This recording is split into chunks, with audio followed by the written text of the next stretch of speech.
It's Tuesday, November 16th. Coming up live on The View. They're the most engaging hot topics on TV. From Prince William popping the question to what Sarah Palin told Barbara about Bristol kicking butt on Dancing with the Stars.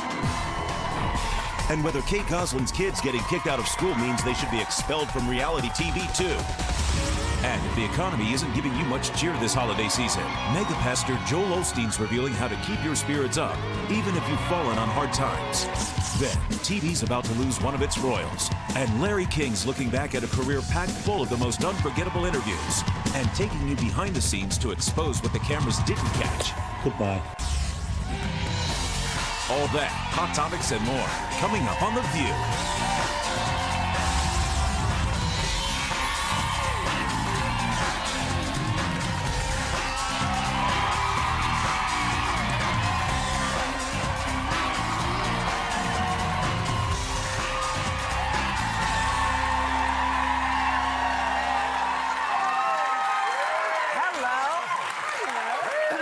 Hello and welcome to The View.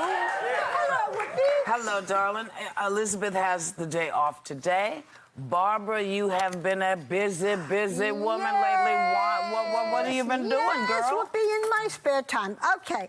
So after your Thanksgiving next Thursday, the Friday after Thanksgiving, I will have a Thanksgiving visit with President and Mrs. Obama. Oh, they will sit together for a joint interview, and they're very charming together. I did one with them 2 years ago. Mm-hmm. Are you cooking? It's Thanksgiving. Are you cooking? Oh, you know I am, yeah. So I just want to tell you that it is Friday, November 26th, in the 2020 time period, which is 10 to 11, a week from this Friday. So this was old picture, right? That was 2 years ago. Right. And this is Mrs. Obama's first interview. You guys got a lot to catch up on. Well, you know, I want to know how she feels about her husband being shellacked and what, you know, what advice. I'm sure she's not happy about it. I'm sure she's not thrilled. But they're really very, I mean, we will talk to him first with, you know, the more on the news, but there's so much to talk to both of them. They're very, they're very charming. Do you have any thoughts of what I should ask? I'll write them down. Oh. Well, Does Barbara, Joy, I want to know, does Barbara steal from the White House? We know she takes from when she's at the palace. Does she? Where is this going to be taking place? At the White House. Take from the White House Well, we will do Barbara? the interview next Tuesday. Right. We will edit it quickly. There goes my Thanksgiving. I'll be eating a turkey sandwich in the editing room, and then it airs a week from this Friday.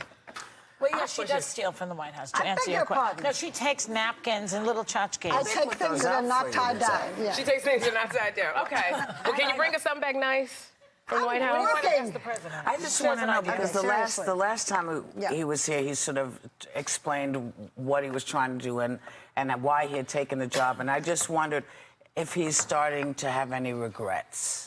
Any regrets? You know, about his tenure so far? About running? Well, no, about wanting to actually take a stand and try to do something for the country and seeing that some parts of the country are not ready for it. So I'm just wondering. Was he too soon? Maybe, yes. Well, you're going to ask him, does he regret putting health care ahead of the job market, which is what was the big complaint that he was getting. Oh. And can you tell him, I'm still quite not sure how the health care is working. How can he break that down? If you have any time to ask that him. was going to be one of my questions. I don't want, if the White House is listening, don't listen to any of these questions. That's right. But you want to know what the heck health care is all about. Okay. And hurry up with it. Okay. All right. So now you have another big announcement this morning, or we do actually, because I'm sure if you've been under a rock since about 9 o'clock this morning, you may not know, so we'll break it to you. Prince William, you know, Charles' son, he's gotten engaged to his longtime girlfriend, Kate Middleton. Oh, yes, apparently. Yeah. She's so pretty. Apparently, he popped the question while they were on vacation in Kenya last month. They know each other for 10 years. Yeah. They've been going out since... They said she's waited for 7. I covered Princess Diana and Prince Charles's wedding. And by the way, Prince William and Kate are going to be doing a joint interview. And do you remember when they did a joint? With you? No, I should only be so lucky. No, no, they're doing it, you know, in London. But do you remember when Prince Charles and Diana did, and they said, "Are you in love?" And she said, "Oh yes," and he said something like, "Whatever love is." Do you remember when we all went sort of, "What?" Yeah. But this, I mean, with Kate, they've been practically, if not living together, you know, they lived together in college. She's a commoner. How does the Queen feel about her? I'm sure Queen seems to be he has happy. the Queen's Pretty happy about permission, and What she I would like be is happy that about it. You it know? feels to me like Charles learned a great deal from having his mother be the sovereign, because he was expected to get married and make an heir, And marry a had virgin. and he had to marry a virgin, and she had to be of royal blood, and they could not have cohabitated the way that William and Kate have. And I think Charles, in his wisdom, has said, my son is going to marry the girl that he loves, and if I'm happy with her, and even if I'm not, if this is the chick he wants, let her have it. Well, it just shows you sometimes. And we're not having another divorce. And they've been together for 10 years, and I was listening to Tina Brown this morning. She said that they call her over in England, Waity Katie, because she waited for 7 years. But what I'm saying is it's, you know, that paid off. She waited for him, and now it's definitely paid off. Because some people, they say, waiting 7 years. When was this business of having to be a virgin? I mean, Henry VIII didn't marry virgins. Yes, he did. Anne Boleyn, she was no virgin. Henry married virgins. As far as the paperwork was concerned, she was. Joy. And if you hadn't been in there, you had to say, you know. They're notorious for sleeping around. I was there. That's right, Barbara. You knew Anne Boleyn. Anne Boleyn's lady in waiting. And if you want to talk about on paper, I'm a virgin. I still got it on paper. So Like a virgin. Like a virgin. So is your name Mary? Because you have a son. It'd be hard for you. It'd be hard pressed to prove you're not a virgin. I just think people are interested in this story because these two are beautiful. If they were a bunch of brutas, the two of them, nobody would be paying attention to this royal wedding. I don't. Royalty. People like royalty, and we like it because we don't have it and we don't have to deal with it. But I think ugly royal people, pretty royal people, if you know about the country, as we do about London, we speak English. We don't. But you know, we know about Spain also. But the Spanish, I checked with my hair stylist, and she's from Madrid. Yeah. She said no one cares about the royal family in England, in Spain. Only we do. People And Australia, maybe in Canada. The only ones we really care about are the British royal family, because we don't. I mean, the Spanish heir to the throne is very attractive. The king is very attractive. The heir They to don't the speak throne. English the either. prince, They do. Yes, they do. She's I mean, pretty but much. they all speak married English. a journalist, by the way. But Yes. you know, there was a big wedding in Norway and Denmark. We only really care about the British because we they followed care that so much, family. that's why. We know them Denmark well. had a king and queen. I Yeah. forgot. Yeah. It's crazy. You know what? It was another big night for Bristol Palin on Dancing with the Stars, and she insists that it has nothing to do with the Tea Party stuffing the ballot box. Now take a look. Do you ever think you're going to make it this far? Never. I hear a lot of people saying the only reason you're getting this far is because of who your mom is and the Tea Party. What I think is that people are at home and they're thinking, that's exactly how I would be. Yeah, I think I'm definitely relatable to the audience out there, and untouched and raw and vulnerable. No offense to anyone else, but I'm not fake. People do connect with me because they feel I'm real and I'm not typical Hollywood. Well, whatever. It just so happened. You got it. Listen, we bitch on this show all the time. We say, where are the stars? Where this is supposed to be people not knowing how to do it. This girl does not know how to dance. She did not know how to dance. And I have to say, the 4 times I've seen the show, okay, actually 2. But I saw the beginning, I saw it yesterday, and she has made a huge leap in improvement. You know what, Whoopi, but still at the end of the day, I'm sorry, Barbara, just to that point, at the end of the day, it still comes down to a fan base. Right. I mean, I love Bristol Palin. I think she definitely deserves to be there, but she got on the show as Sarah Palin's daughter, Bristol Palin. So I think if you think that you have made it past and beat out a championship Super Bowl winner, Kurt Warner, Rick Fox, who's won Super Bowl, I think you're a little bit delusional because because fan bases, they call and they vote in. Everybody on there has a strong fan base. Is it not And possible? okay. Is it not possible that she could actually be right and people are voting for her because they feel like she is the underdog? And, okay, I just want to the Tea Party. No, well. forget.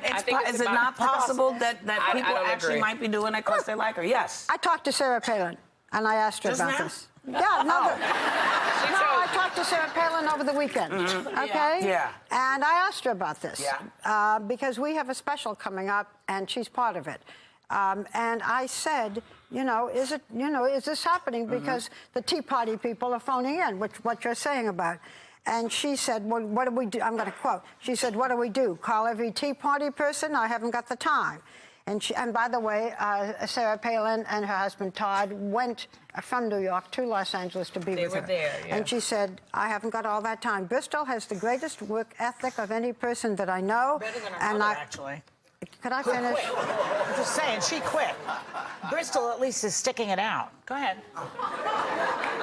Oh, joy. Bristol has the greatest work ethic of any person that I know, and I knew that she would do well. And when Dancing with the Stars called her and wanted her to be on the show, I said, Bristol, you know you're going to open yourself up to criticism just because of your last name. And Bristol said, Mom, it doesn't matter what I do. They're going to criticize me, so I might as well dance. And her mother said, I'm like right on, honey. Good. So but they have a website where they're telling the Tea Partiers how to vote for Bristol. But I think she's doing a great job. Bristol has said in one of the things I read that she doesn't think it's because people love her mother, because just as many people hate her mother. Bristol said that. I don't think it has anything to do with them and her mother. But my feeling is the people who don't like her mother are not voting for Dancing with the Stars people because they're not watching it, according to a survey we read last week. That's right. The Democrats are not watching that show. So it is Republicans who are watching it, and they're voting for the girl. So just own it. That's what I say. Embrace it. It's okay. But then but pretty much then, all of this, we could say all of those things about any of these guys. We could say the guy Kurt Warner got to stay on because only football people were voting. Maybe I'm just saying this is not my kind of show. I don't watch it. I don't give a doggone who does it. But here's what I'm saying. If the girl has busted her behind and done and improved, which is what this show is supposed to be about. Remember, I always say, what the hell's going on? Then maybe she actually earned this, and give her a little accolade. I agree. She's tried very hard. We must go. She's tried very hard. But we must come back. When we do, we're coming back with more Hot Topics. If effort was the reason.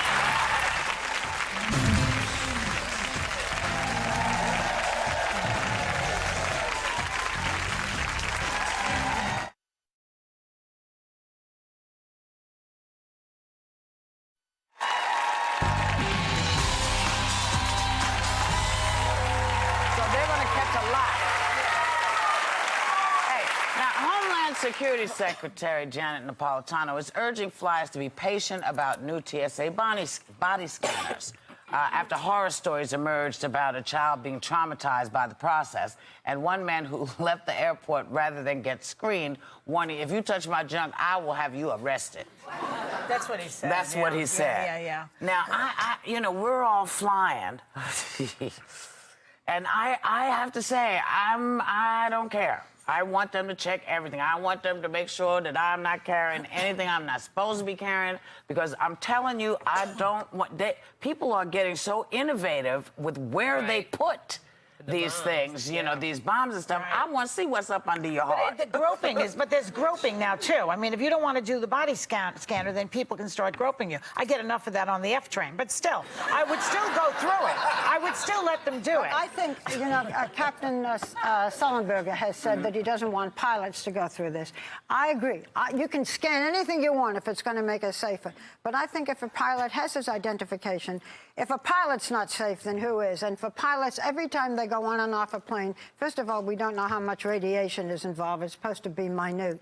But I think body scanner's great, but not for pilots. I think pilots should get scanned also. Somebody could plant something on a pilot. But I don't think the intention is the groping and all of that. I think they got the best intentions to protect us. But then when you got humans doing it, it always is the error that comes in. I say lay back and enjoy it. That's all you can do. It's not enjoyable, though. When you stand in front of that scanner. Now, I think think you should get scanned, but I know when I had to do it, Jeffrey and I, you got to stand there, you got to open up your legs or what. So you got to get over cares this. what you look like naked. That's the first time you had to open up your legs? Come on. I told you, on paper, I'm a virgin.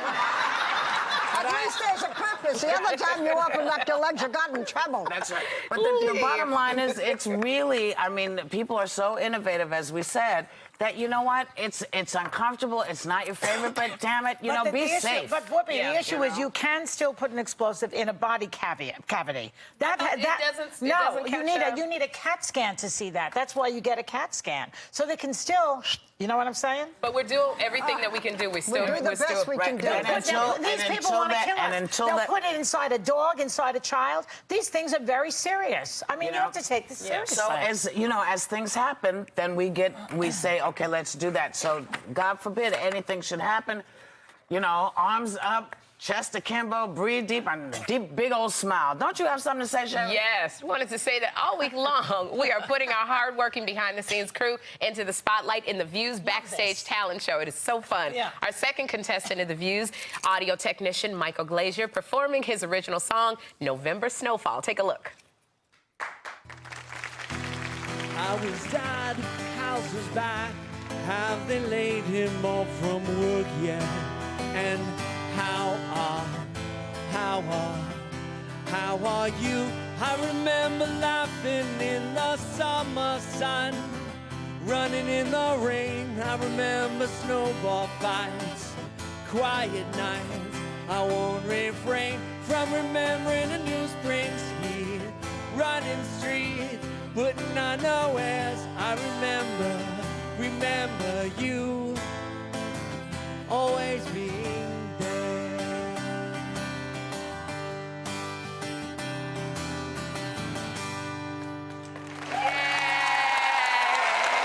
Hey, Mike, you were awesome.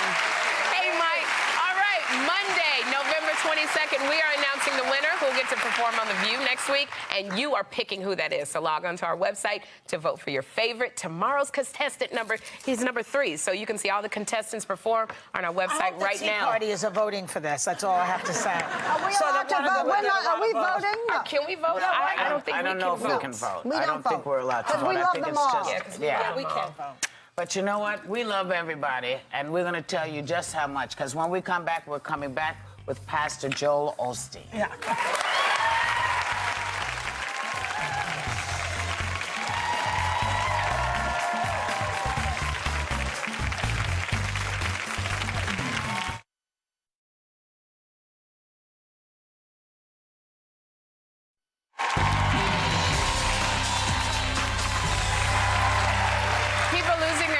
And their homes in this bleak economy may not feel much like celebrating this holiday season, but Pastor Joel Osteen offers his message of hope in his new book, The Christmas Spirit. Please welcome Pastor Joel Osteen. Thank you. Welcome, Pastor. Thank you. So, you know, your book, The Christmas Spirit, it's filled with these uplifting and inspiring stories, but, you know, right now it's not happy times for a lot of people because we think of Christmas as, you know, we want to give gifts to those we love, and a lot of people cannot afford to do that. So, you know, how do you keep people uplifted in this season? You know, Sherry, I think it is a difficult time, and I think you have to get past where it's not so much the gift, it's not so much the food that we're going to remember, it's the time that you spend together. You know, you can give the gift of a smile, you can give the gift of your time. You know, a lot of people are out of work and they're lonely, they don't have a big family. I encourage people to go out and do something good for somebody else. That's right. Because when you give of yourself, that's when you truly feel fulfilled. And donate money. I mean, donate money and things. I'm telling you, and again, people who don't have. Yeah, if you don't have money as well, you can donate. I just find when you go out and help somebody else, you get your mind off yourself and you start to feel that true fulfillment. You have said though that God wants people to be prosperous.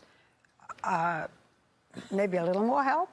Well, you know what, Barbara, when we say prosperous, I believe prosperity is about having good families and good health and about having peace in your mind. But you also talk about wealth. Well, I think that's a part of it, and I do believe that, I mean, the Bible started, Christianity started with Abraham. He was the wealthiest man in all the Bible back then at that time. But we know that... But Jesus didn't have money. No, it's not everybody. He was poor. I think Jesus had money. No, he did not have money. Did not have money.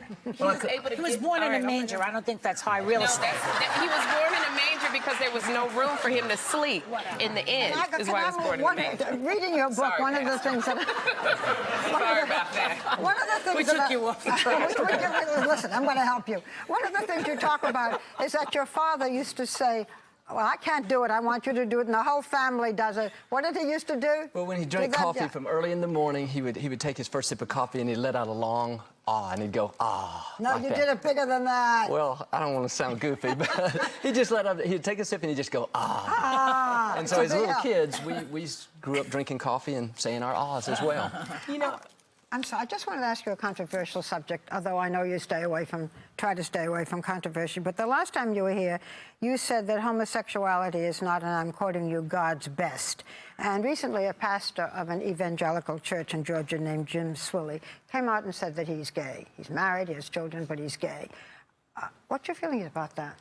Well, first off, Barbara, I should finish that sentence. I should make it clear. I don't think it's God's best for your life. I don't think it's not God's best making us. As far as that pastor is concerned, I don't know that individual situation. I think that I believe the scriptures teach us that a pastor in leadership like that is not going to stay in a Christian church like ours. But I don't know if he's, whether he should come out or not. I believe maybe being open. But if he's in a Christian church, should he get out of the Christian church if he's gay? I think that's totally up to him. I don't know. I mean, the main thing, Barbara, is we are for people. Sometimes we get stuck on... it's not a choice, Pastor. It's not a choice, and therefore I don't think that God would look askance at homosexuality in that way, because it's not a choice. They're born this way. People are born this way. They are what they are. Well, I think that's... And so the Christian churches should embrace that notion. Well, you know what, Joe, you wouldn't reject somebody who had a deformity. Yeah, no, I agree. Or something else. I think the thing, Joy...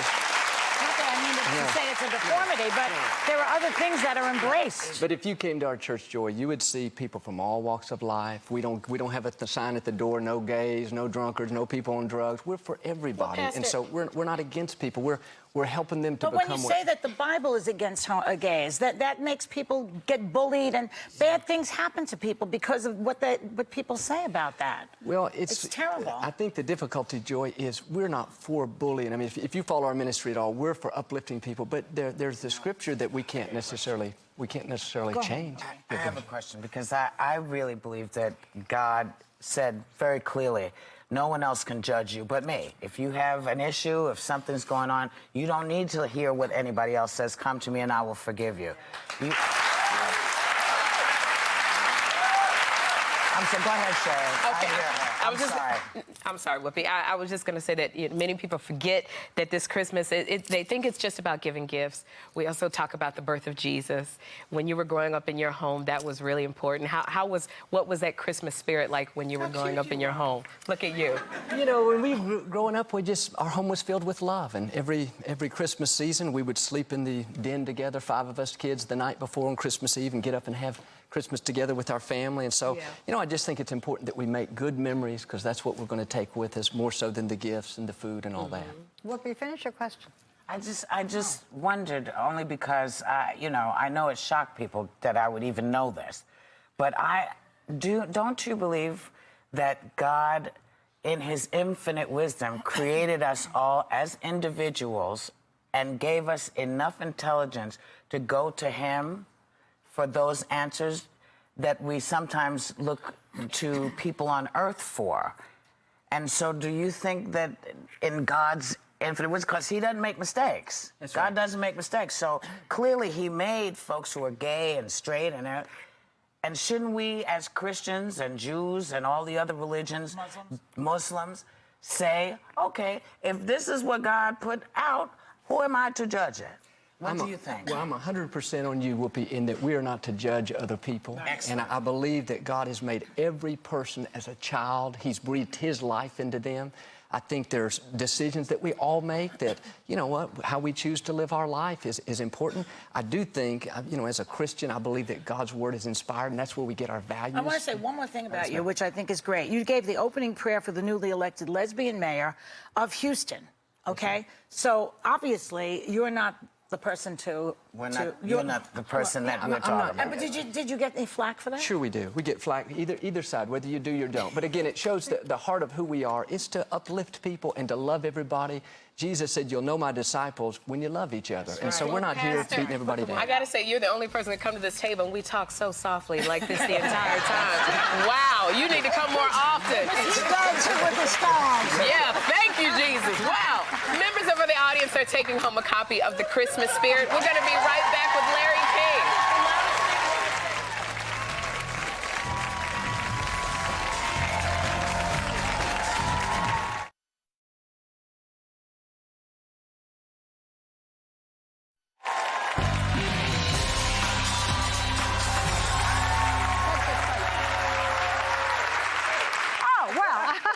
We're so busy talking to each other. So, let me tell you something, Whoopi. After 5 decades, 40,000 interviews, and too many unforgettable moments to count, television is about to lose its king. Take a look. My name is Larry King, and this is the premiere edition of Larry King Live. You still like this job? This is the best job on earth. How do you stop it without NAFTA? Give me your whole mind. Yeah, I'm listening. If I lost it, it would be all over. Everything would be over. Welcome to Haiti, How You Can Help. Mick Jagger, Jennifer Lopez, Ringo Starr, Seal, Ben Stiller, and many others are here to say thank you. I can't imagine television without him. Please welcome back Larry King.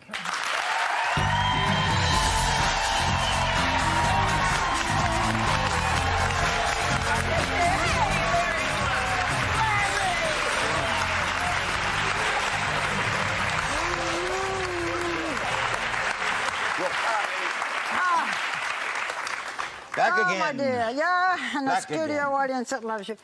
Okay, so 25 years at CNN. Why are you retiring, and what are you going to do next? You have to be so direct. Yeah, well, that's... Well, I'm not really... We're live. I'm semi-retiring. Okay. I got to take a look at my life. 25 years in one place, 53 years in the business. It's a long time. It's going to be 77 on Friday. Happy birthday. So I thought it over, talked it over with my wife, talked it over with Wendy, who's coming out soon, the executive producer. And I said, it's about time. I want to do other things. Like, well, I'll do specials for CNN, maybe do some radio, maybe do some internet. Love radio. Yeah, I want to do you some gonna do speaking. something I with love Ryan to speak. Seacrest, we Might hear? do something with Ryan. We're talking. Yeah. And when all that happens, I'm going to come here and tell you anything that's happening. Anytime. You and I have gone through a few things together. Can I say something to you right now? But I thought it was, I just felt it was time. And Colin Powell said a great thing to me. He was on the show last night, but before that, when I announced, he said a brigadier general told him in Vietnam once, remember the New York subways? Yeah. Here's a tip. When you get to the last stop, get off. Get off. Oh. Yeah. Well, you don't know always when the last stop's coming. You know. Yeah. You do know. What do you want to ask? I was going to say that because I used to sit in for you, I got another show on HLN, and I just want to thank you. I just want to thank you publicly. No, excuse me. Yeah, then you made it. She made herself, but we helped. No, but anyway, I always thank Barbara, but I have to thank you. Well, Wendy booked you, though. But you could have said, no, I hate her, and you didn't. I did once, but... I have a very deep question, Larry, and I feel very compelled to ask it. What's going to happen that first day you wake up and you don't have to go in? Are you going to try to wear those suspenders anyway? Yeah. At Nate Nels. You're really touching me now. I spoke in Montreal a couple weeks ago, and someone asked, well, is it going to be hard to leave? You're going to face it well, you'll never face it. I'll carry you out. No. Yes, I will. Is it hard I know to when leave? my last stop's coming. And I'll tell you what it's like. It's mixed emotions. For example, you have a Supreme Court judge on. You love that, but then you have to do a show that you don't love so much. And you the Spideys. You got to go back and forth. So it's sort of like the guy. It's mixed emotions. It's like the guy watching his mother-in-law go over the cliff in his new Cadillac. Wow! That sums it up. I'm I'm not referring to my mother-in-law. I'm referring to this joke. We have an Englishman taking your place. What? You're going to have an Englishman, Piers Morgan, taking your place. I met Piers How do you once. think he's going to do? And did you give him any advice? He didn't ask. I didn't offer any. How do you think he's going to do? I wish him well. I'm still going to be on CNN 4 times a year. We're part of the same team. I met him. He was very kind. He spoke to the press. He said it was like following Frank Sinatra, which is a very kind thing to say on stage.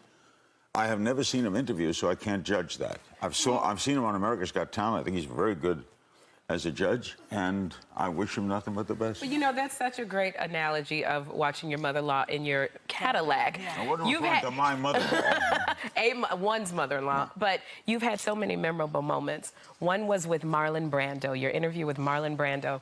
Let's take a look. Got an angel beside me.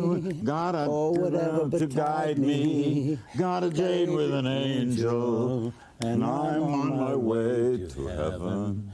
When the chapel bells ring out. Gonna make him an offer he can't refuse. Darling, goodbye. Goodbye. Larry, wow. Now, did you know that the late actor Marlon Brando? No idea. Did you know he was going to kiss you? First, the whole thing, how it happened. Yeah. Wendy will be on soon. She called me up one day and says, Marlon Brando's going to do your show. I said, wow. And He he's just going had written a book. Yeah, right. And he's going to do one interview and you're it. So I said, wow. And he's going to call you. So a couple minutes later, the phone rings and he says, Larry, it's Marlon. And I said, Marlon who? Because I knew Marlon Fitzwater from the White House, right? So he says, someone will pick you up in a car and we'll come up to my house and we'll talk about the interview. I go downstairs and he pulls up. He's driving the car. The doorman at the hotel says, I don't believe it. Marlon Brando's driving. We drive around singing songs. That's how that song came about. We're singing songs. And next thing I know, he's on the air. And that night, at the end of the show, it was at his house. He couldn't have been nicer. Great to the crew. He kissed me on the lips. He flat out. Did you like it? Did you like it? You enjoyed it, didn't you? Tell us. I can't stop thinking about it. Listen, speaking of being kissed on the lips, because you've been on the program with your beautiful wife, Sean, and you know you made a little romantic history or unromantic history this year. You've been married for 13 years. In April, you filed for divorce. Then you reconciled. And everything's great. Everything is fine. In fact, better, same, much better. Yeah. I'm going to come back here with her. Good. And let her talk about it too. Tell us just a bit. Well, you go through rough sledding. I don't think anything ever rides smooth. We had a little rough time. We got through it, and we're better than ever. And now the kids are 11 and 10. We're going to bring the kids. Oh, yeah. It's they. Chance and Cannon. Yeah. Yeah, this is a good daddy. He picks them up every day. It's good. We now do. We up in the morning. Sean makes the breakfast. I take them to school. Then we pick them up at school. I go to their baseball game. Well, your retirement's going to be fun, you know, if you're I'm going to semi-retired. have more time with the children. You hang out at Nate and Al's, you take up the kids, you have a life. You have a wife. Larry's going to stay with us, and when we come back, you think that he's responsible for the show? He isn't at all. It's his executive producer. I hear she does absolutely everything. We'll be right back with her.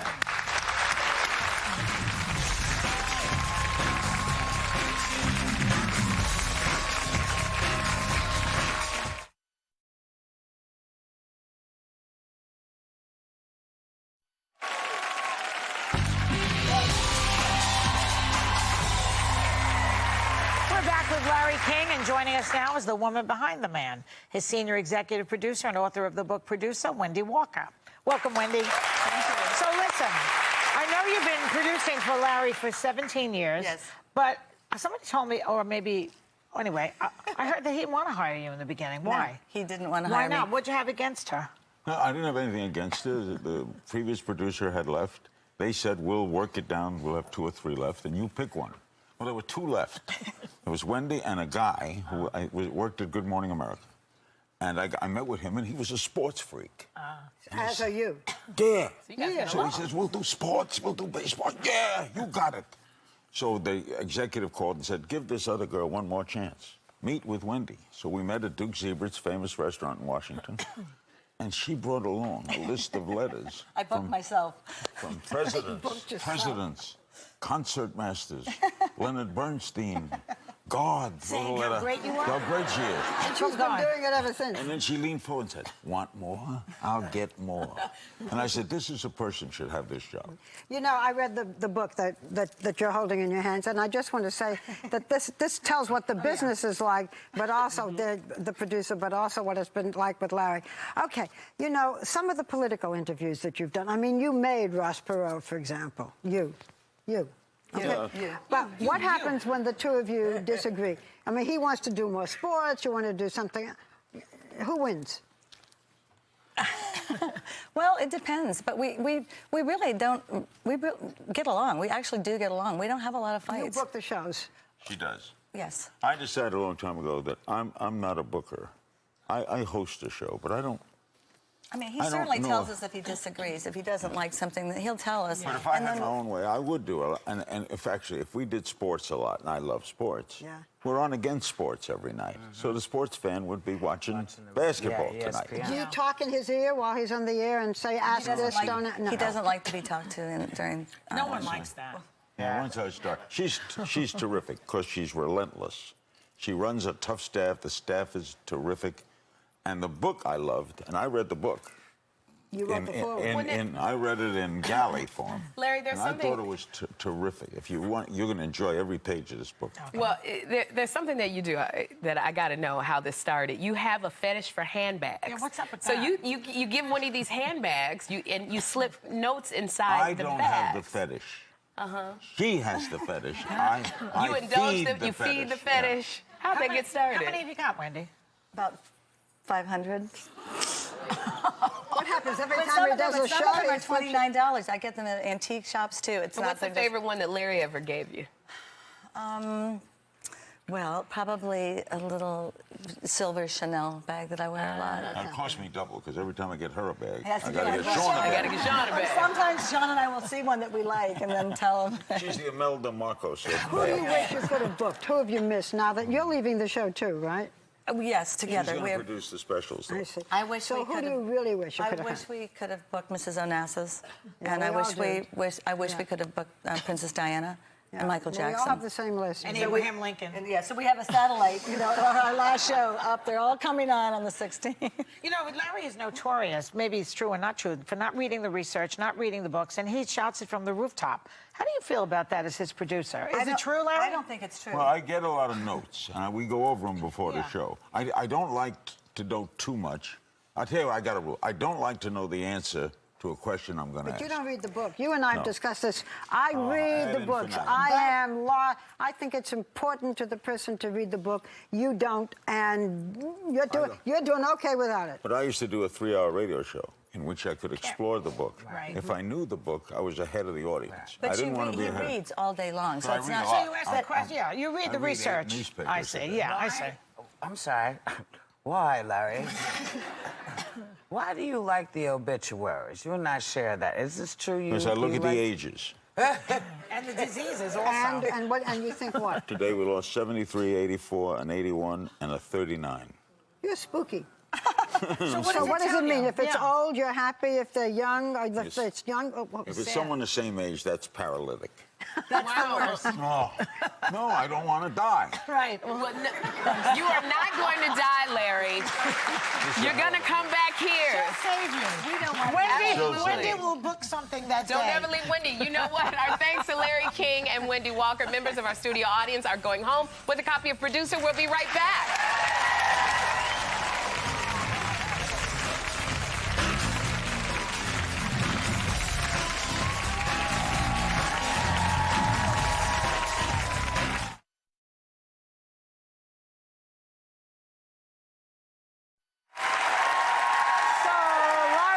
Been on for 25 years. We're on 14. We got 11 more years to go, right? Wow, yeah. Okay, in the meantime, take a little time and enjoy the view.